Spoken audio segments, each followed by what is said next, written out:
Il nostro è un ensemble di amici che si è riunito 5 anni fa, quest'anno nel nostro quinquennale,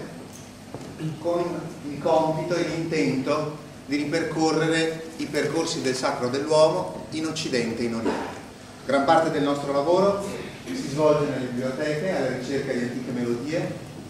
ricostruiamo i testi, li ristrumentalizziamo con un gruppo di amici musicisti e li riproponiamo al pubblico che ci viene ad ascoltare in quelli che noi chiamiamo l'effetto musicale. Questo brano che avete appena ascoltato e che è semplicemente un assaggio di quello che è il nostro repertorio arriva dallo Yemen del 1200 ed era un antico canto bene augurale, ci sembrava un buon modo per cominciare questa nostra piccola partecipazione all'interno di questa bella serata. Perché un gruppo come l'Oriente è presente in una serata come questa? Perché chiaramente la musica, e quando si canta lo si fa sempre con gli amici, e questa sera gli amici dei Madam ci hanno invitato e abbiamo accolto con piacere la possibilità di poterci esibire in questo bellissimo teatro.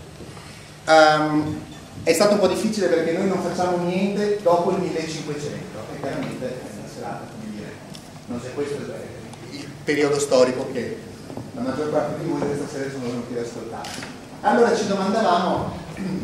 se quello che tendenzialmente si canta nella musica leggera è un po' quello che si può ritrovare anche nella musica antica. Allora abbiamo scelto 2 brani degli anni 60, a dire vero sono del 68, quindi molto più vicini al repertorio che sentiremo poi eseguito dal gruppo degli amici di Madam, e altri 2 brani di musica antica che hanno pressappoco gli stessi contenuti di testi, ma chiaramente musicalmente resi in maniera diversa. Cominciamo con un brano del 1510 che si intitola Din Din Din ed è una storia di una donna la quale, desolata, deve comunicare al suo amante che lei è già sposata e utilizza il mezzo canonico dell'epoca che era parlare con un uccellino lusignoso, e quello è il verso di lusignoso, il Din Din Din. Sarà legato al canto successivo, quindi